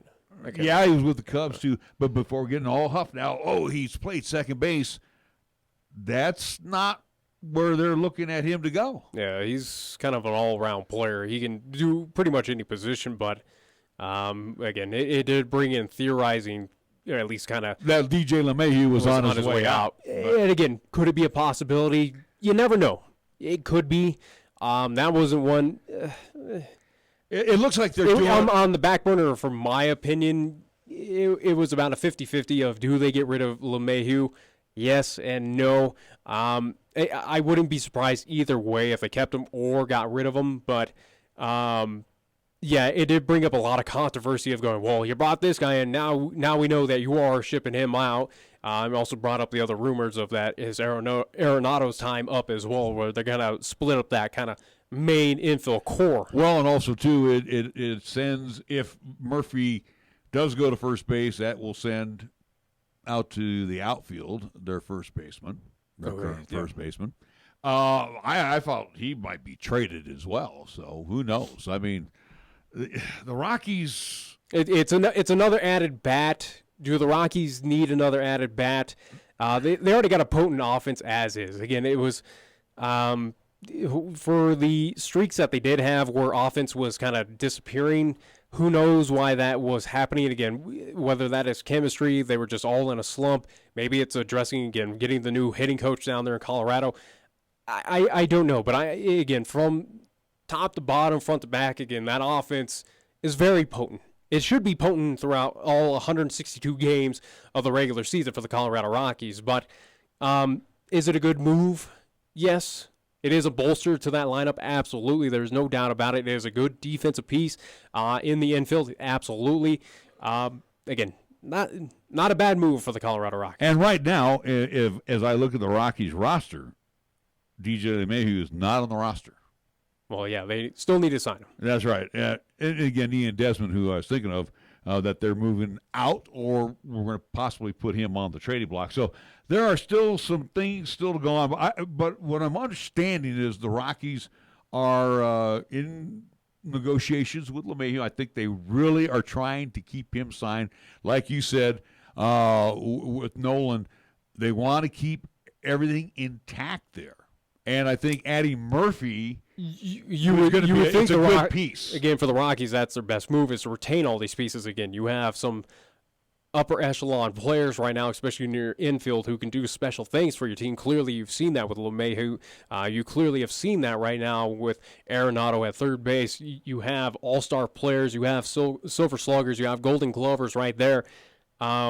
Yeah, for the Rockies, it's smart. What is the major need right now for the Rockies? It's as simple as something that we've addressed throughout, again, last season, the year before that. It's pretty much the entire, franchise history of the Rockies. It's pitching. It's relievers. It is starting pitching. It's relievers. That should be the main focus right now for the Colorado Rockies. Yeah, again, getting Daniel Murphy, great move. But it does not address the major needs right now for this Rockies team. And, again, the Rockies need pitching. Well, they also got to get rid of some dead weight, too, on that staff, whether it's relievers or setup guys. They got to get rid of some dead weight. Also, out of the West, and I know we weren't around for this, but the Dodgers. I can't imagine your broadcast partner, Chris Bolton. He's probably in tears. They got rid of. I really doubt that. Again, you get rid of one head case. That is what, Puig. Yeah, Puig. Dodger fans around the world should be happy that Puig is no longer a part of that franchise, and now Cincinnati has to worry about him. I'm surprised he got rid of Alex Wood, though. Wood's he's a good arm. And then they also unload Matt Kemp, who's aging. I'll go with that one. You age again. You got the aging Matt Kemp, but again, you got the head case that is Puig. Again, the hothead that he is. Let Cincinnati deal with him. Alex Wood, I think that was just more to kind of sweeten the pot of saying, well, yeah, you got this aging veteran. He might not do a whole lot.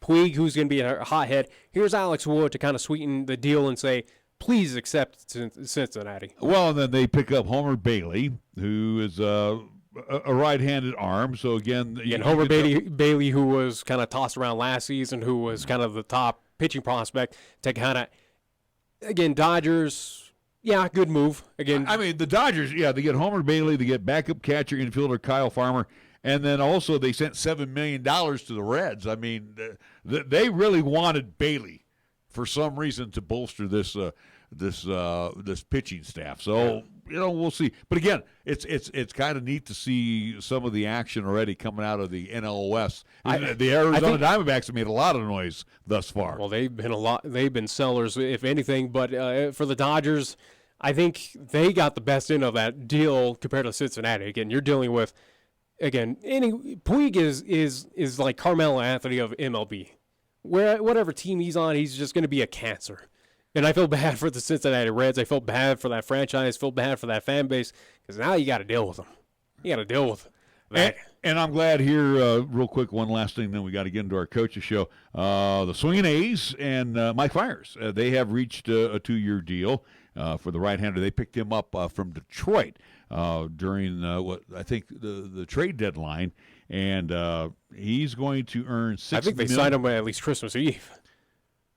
But I mean, they picked him up. They picked him up in a trade. Oh yeah, at the trade deadline, and he did very well. So the A's said, you know what, we're going to reward you $6 million for next season, $8.1 million in the year 2020. He's 33, coming off his best season, 12-8 as a major league starter. A's same in kind of realm of the Rockies. Yeah, they needed pitching. What do? They went out and got a pretty good level pitcher from Detroit. So kudos. After unloading all those arms, remember, you think back to... They'll probably do it again. Again, what do the A's do? What does Billy Beane do at best? Again, he'll eventually unload them. Yeah, but I think they actually they actually want to win now. Yeah, I think they're showing more interest of, hey, we're not a one-and-done team. We actually want to compete a little bit more coming up in the American League playoffs. All right, we do need to take a timeout. When we come back, we are going to talk hockey with our Cheyenne Stampede Coaches Show after these words right here on 1480 KRAE.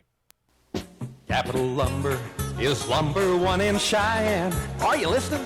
We're all the lumber store you'll ever need. For over 50 years, Capital Lumber Company has offered a full line of hardware and lumber selections. Plenty of materials, even for the do-it-yourselfer. So talk with one of the many experts today at Capital Lumber Company. Capital Lumber Company is the best in the region, and they are your true value hardware store. Lumber One in Cheyenne. Capital Lumber Company at 1222 Dunn Avenue. The next time you have a craving for authentic Mexican cuisine, visit Hacienda Guadalajara at 317 East Lincoln Way. Locally owned and operated, they serve their dishes with family tried and true recipes, with the freshest of ingredients, made to order. Start off your meal with their complimentary chips, salsa, and bean dip. And if you're feeling adventurous, enjoy your favorite margarita or cerveza. Hacienda Guadalajara, where the spice is always nice.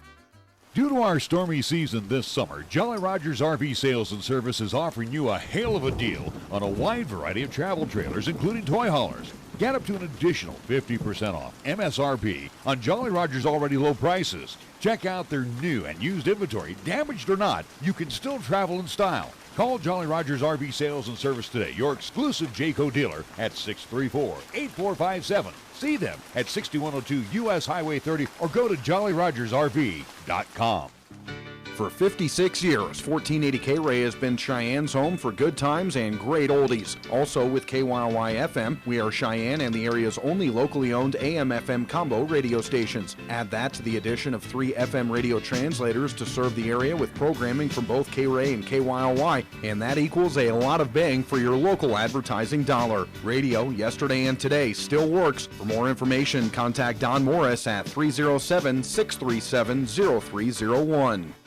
The message is simple. Drive sober or get pulled over. If you drink and drive, remember it's illegal and it can cost you your freedom or worse, your life. It's been determined that a blood alcohol content of 0.08% or more can impair you considerably when you are behind the wheel. Financially, it can devastate you if you get arrested. More importantly, it could result in losing a friend or a family member. That price is too high to pay. Call a designated driver after enjoying a night out and get home safe. Paid for by Federal Highway Safety Funds.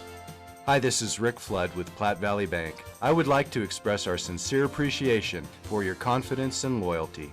We are deeply thankful and extend to you our best wishes for a happy and healthy holiday season. Merry Christmas and Happy New Year from Platte Valley Bank.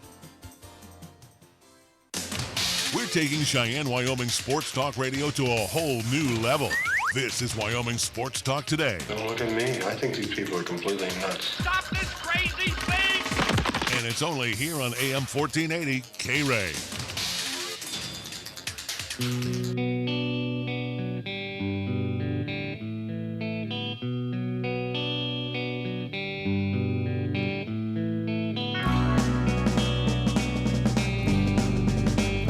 Cheyenne Stampede Coaches Show time. Neil Breen joins us. The youngsters are off for the Christmas break. Yes. When are they returning back to Chi-Town?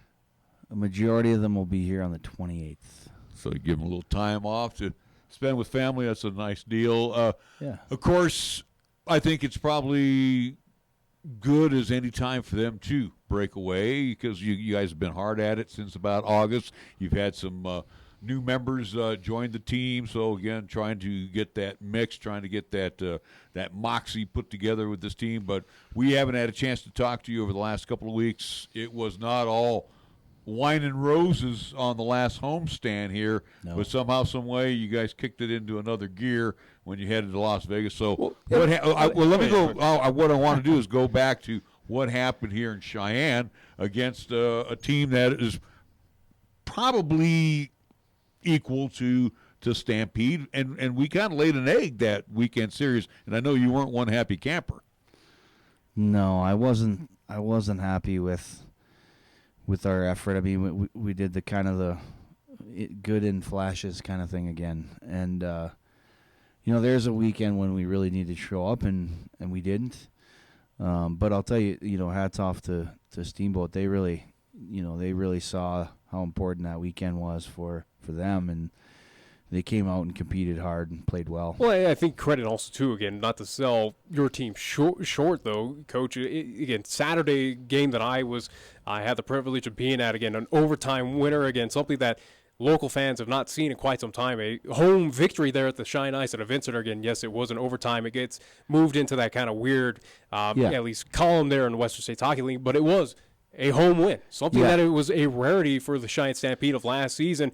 But we got to see it, and again, it was a thrilling game all 3 periods, and then going into overtime.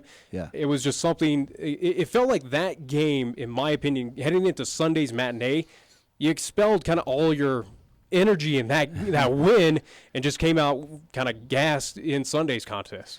Yeah, I mean, we had 3 of our best players out on the weekend due to suspensions and such, and that didn't help with the overall effort, but I feel like like you're right, the game we had that went into overtime, I mean, we battled back. We basically put ourselves in position to have to fight back for all 3 games, and in the first one, the boys really in the win that we got, the boys really battled back and came out with the victory. I think the Sunday matinee game, I mean, those are always tough games no matter what. After playing a team already twice, we tend to in our third games, we either come out with all kinds of gas, or we kind of are a little flat, and we just we came out flat, unfortunately.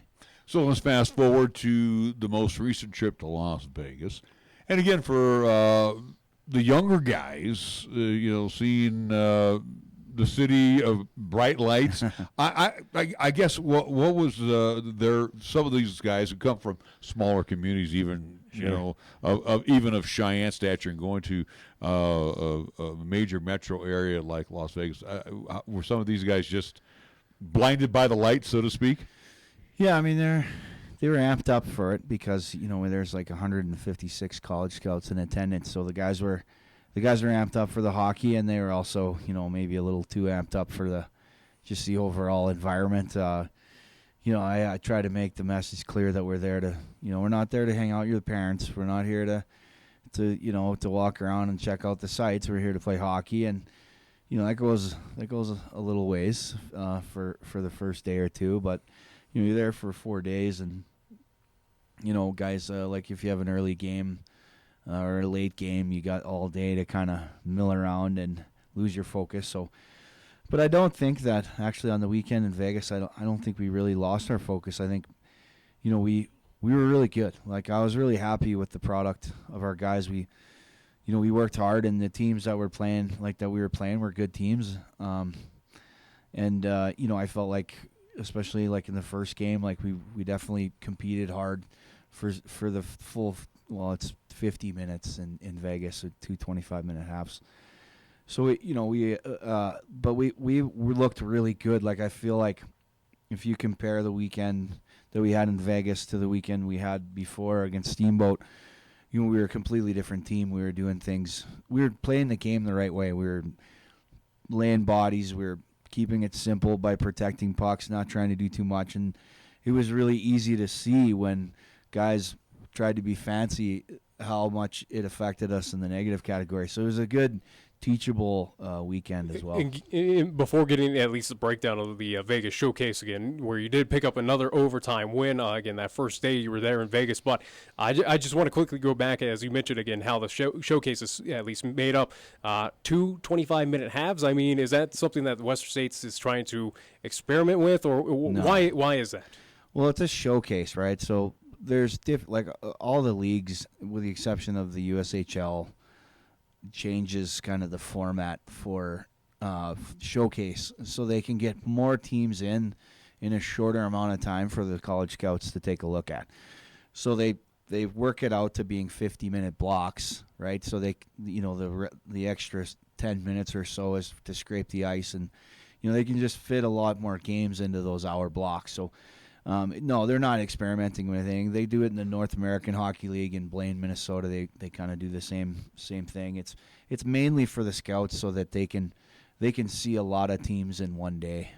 So you mentioned the collegiate scouts that were in attendance. You being around this game for a long time, can the old dog learn some new tricks too by seeing some of the other competitors that were? Because I'm sure you just didn't go out to the Bellagio and drop down, thousands of dollars. You were out at the rink and watching some of the other competition throughout the U.S. Yeah, we were watching some other teams and kind of getting an idea of what's out there. I mean, there's always possibilities to make deals with other teams, and as far as acquiring other players. So, we got a decent sample of some other teams, and the other thing is, as a coach, I like to spend time talking to the college recruiters, like the college coaches and things like that. That's vital for our guys and for their success. So, they have a coaches kind of mixer on one of the evenings where, the Western States Hockey League coaches can kind of sit down and trade secrets and talk hockey with college guys and, talk about your players. And so I really took every opportunity I could to talk to college guys for our guys and make sure that they're getting the best representation and a chance to play at the next level. What's the recruiter looking for when you?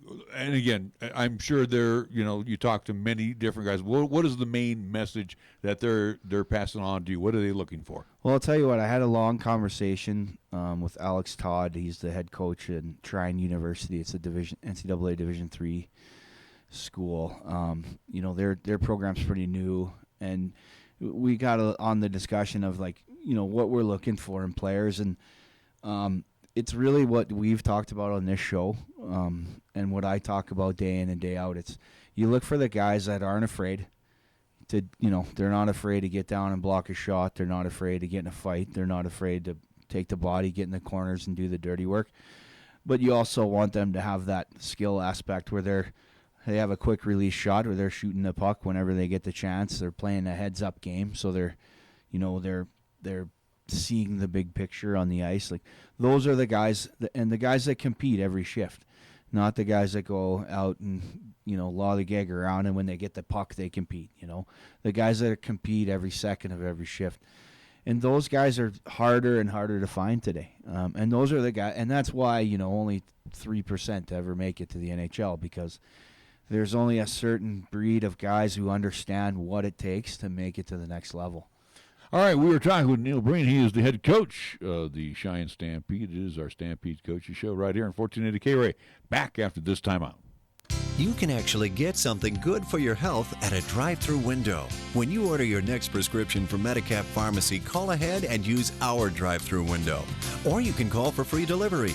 You can even log on to Medicap.com and order a prescription refill. Your Medicap pharmacist will call you to make arrangements for pickup or delivery. Medicap Pharmacy will always make time for you. Medicap Pharmacy, 1947 Bluegrass Circle, next to Texas Roadhouse in Cheyenne. Or call 635-3712. Taco John's wants to help you simplify your holiday shopping and help you score a $5 TJ bonus card. First, the shopping. Need something for your coworkers? Give them Taco John's gift cards. Don't know what to get your BFF? Give them Taco John's gift cards. Mom, dad, brother, sister? 4 words. Taco John's gift cards. Now the $5 bonus card. That's simple too. Just buy $25 in TJ gift cards and you get a $5 bonus card for you. It's going to be a very Merry Crunchmas. Only at Taco John's.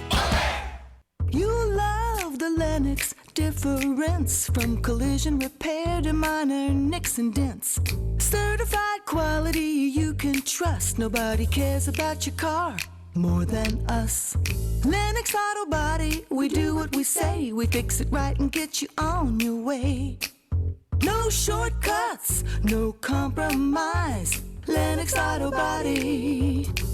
No shortcuts, no compromise. Lennox Auto Body at 1020 Dunn Avenue and the Detail Center at 617 East Pershing Boulevard, Cheyenne. Style and value come out strong on the newly redesigned 2019 Kia Forte. AJ Miller here for Kia of Cheyenne, and the Kia Forte has new performance improvements and technology innovations that rival the competition, and Forte is priced less. Right now, during our Light Up the Holiday sales event, you could save even more on the new 2019 Kia Forte. Compare Forte to Cruze, Corolla, or Jetta and see that the Kia Forte offers you even more for less money. Come by or go to KiaofCheyenne.com and we'll make it easy. When you say Mondello Pizzeria, think authentic Italian. When you say Mondello Pizzeria, think made fresh from scratch. When you say Mondello Pizzeria, think great pizza, delicious Philly cheesesteak, superb hot and cold Italian sandwiches, meatballs, sausage, and special subs, calzones, crisp salads, and great service. When you say Mondello's Pizzeria, think unmatched Italian taste. Mondello's Pizzeria at 1507 Stillwater Avenue, your only true Italian stop for lunch or dinner. 1480 KRAE is your home for live play-by-play coverage of high school basketball and football. Hi, this is Nick Brody inviting you to hear all the play-by-play calls of East, Central, and South football and basketball. You'll hear the conference action along with the postseason, and during the basketball season, 1480 KRAE features both boys and girls games. Catch all the exciting calls on AM 1480 KRAE, also streaming the games worldwide on the web at 1480krae.com. Here's the latest weather forecast on 1480 KRAE. Weather-wise for today, mostly cloudy with areas of snow and freezing drizzle. Expected daytime high of 34. Tonight, mostly cloudy and blustery with a slight chance of snow. Our low dropping down to 16 degrees. Winds northerly to around 20 miles per hour. Gusts as high as 30, bringing down our wind chill values. Thursday's forecast, mostly cloudy. Expected daytime high of 21. Continue blustery. Winds northerly to around 20. Gusting as high as 30. And for Thursday night, mostly cloudy. Our low down to 9 degrees. Fat, lazy, and stupid is no way to conduct a sports talk radio show. We've thrown down the gauntlet, upped the stakes, and made it clear that when it comes to sports talk radio in Cheyenne, there's a new player in town. This is Wyoming Sports Talk Today, and it's only here on AM 1480 KRAE.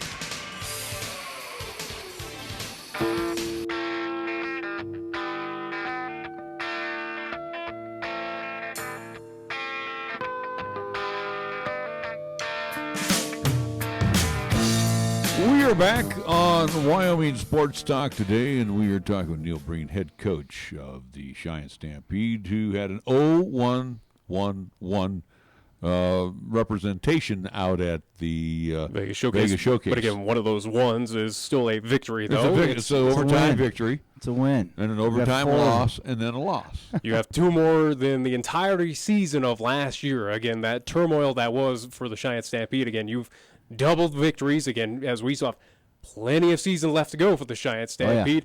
You've pretty much, quadrupled your point total from last season. And again, we still have January, February, March. Still left to play, again, for all potential to kind of move on up those, at least Mountain Division standings. Well, and also, too, you're still developing the team and molding the team where, again, the Ogdens of the world and the Northern Colorado teams of the world, these are established programs with veterans that have been there, doing this for, a couple of seasons. So, again, we're rebuilding the program.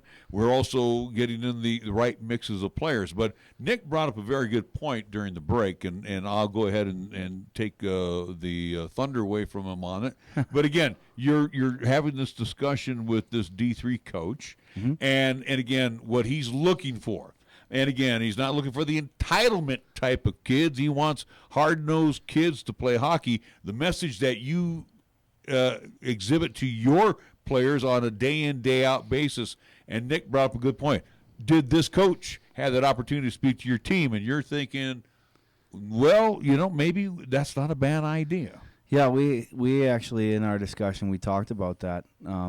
We talked because I've had, we've talked about this before. I've had guys that I've coached that have gone on and play in the NHL, and they've called the guys, and that was kind of an eye-opener for them. And I think, Todd and I talked about having him call in and say, hey, look, here's what we're looking for. And everything he'll say is exactly what we discussed. Not the entitled kid, but the hard-nosed kid. Because at the end of the day, when you got to take a full boat of classes and focus on hockey, you got to be hard-nosed. You got to be tough, and it's not just tough like by throwing your fists in the air. It's mentally tough. So, yeah, I think actually that's probably something we're going to do before our next home stretch is have him come. And again, talk. it's something where, again, you can kind of beat that message to death where, again, they're constantly hearing that from you. Obviously, as a head coaching role, that's what you need to do. But it's kind of at least nice for those, at least athletes, for yourself as well, too, to have that kind of backup, that different entity, that different voice who's been here, done it as well, too, and going, yes, I agree with Coach. Coach knows what he's doing. Listen to him, listen to me. Absolutely. We both know what we're doing, and kind of get that reinforcement for yourself. Yeah, and to go even further, like you had mentioned, that there are 4 things really that when you're talking about Ogden, the Ogdens of the world and everything, like there's 4 things that in hockey, especially in this league, that really contribute to wins and success. And age is one of those, experience is one of those, and of course toughness is another major one, and skill.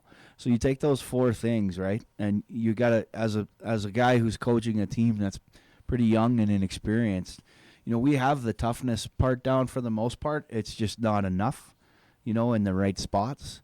And we have the skill, right? So the only thing we don't have is the age and experience, and that's why when we talk about, we got a whole half a season left here, and our guys are getting more experienced, and they're starting to learn sort of how hard it is to put a 60-minute game together and play with that toughness and with that skill for every second of every shift and so on. So it's hard, and I guess the more that we explore this, and if we have college coaches call in or players or whatever, the more exposure they have to that from not just me beating them over the head with it, I think the further that'll go. See, the irony of all of that is that these young men on your team that do get that call to go play at the next level of hockey, collegiate hockey, they're going to have to start off all over again as the young guy on the team. That's right. They're going to have to work their way through the ranks to become that hard-nosed hockey player. And it's like there's no better time than the present playing with the Cheyenne Stampede. We're younger, yes. We're going up against Ogden. That is a veteran team. They're 8, 19, 20 years old. They've been together 2, 3, 4 years. And, now's the time to start making your mark. That's right. And I think, and you also said something very poignant as well, Nick, that, hey, this is still December. We still have a lot of hockey left. These guys still have a chance to grow, where maybe this team is already solid. This team grows and can become solid. That's right. Yeah, I mean, you said it right there, 3-4 years. I mean, it takes a typical junior hockey player 2 to 3 years to figure it out. I mean, and we got a lot of first-year junior hockey players. Some guys figure it out in their first year, some guys don't. It took me as a junior player, I mean, I didn't figure things out until my 4th year of juniors. And that's when I got, scholarship offers from multiple schools and things. But in the first 3 years, you're trying things out, you're figuring out your identity, you're learning to deal with being away from family.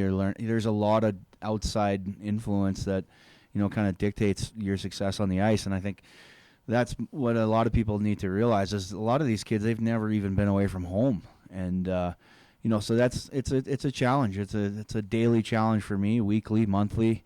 And it's a challenge just as much for me as it is for them. Is the break here, the Christmas break, and I say this too when I'm talking to the basketball coaches, is the break at the right time right now for your team? Yeah, I think so, yeah.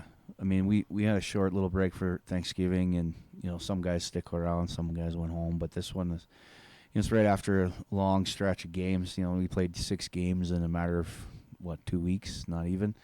And, so it's a good time for them to just kind of forget about hockey, spend some time with family, reset the brains, and then come back focused and ready to go. Now, do they come back 5-10 pounds heavier than when they left, and then you have to skate them back and forth and run run up and down bleachers? I mean, what is your message to the youngsters when they leave? I mean, do you want them to get out on the ice and at the nearest pond and do some skating or anything? No, I mean, I typically tell them, get your cardio in. on a day-to-day basis or every other day if you can. But stay away from the ice, kind of get your mind right, get ready, come back ready, hungry for hockey. It's a long season. You got to kind of depress a little bit and not think about the game. It's good for the brain to kind of take a vacation, just like it's good to take a vacation from anything. Oh, yeah, absolutely. I know that best is coming back from Texas. But as we're getting here close to the top of the hour, and again, thank you, Coach Neil Breen, coming in on kind of short notice to do the Stampede Coaches Show today. But as we are approaching the new year, 2019, a little tongue-in-cheek question for you as head coach, or even the Cheyenne Stampede in general. I mean, for 2019, what are maybe some New Year's resolutions that are on your mind for yourself as a head coach, or at least for the Cheyenne Stampede for the 2019 calendar year? Wow, that's a loaded question. I got to end 2018 with a good one for you. No, I think the resolution is just to continue to see the positive in what's going on here. Like, we're seeing a lot of young men mature and become better hockey players, and for me, it's to be more positive about it, because sometimes I get a little frustrated and I got to realize at the end of the day we're young and inexperienced, and I got to just stick to the positive things that are happening. Like, we had a lot of every game we had 6 or 7 guys called out from college scouts when we were down in Vegas, and that's an awesome thing.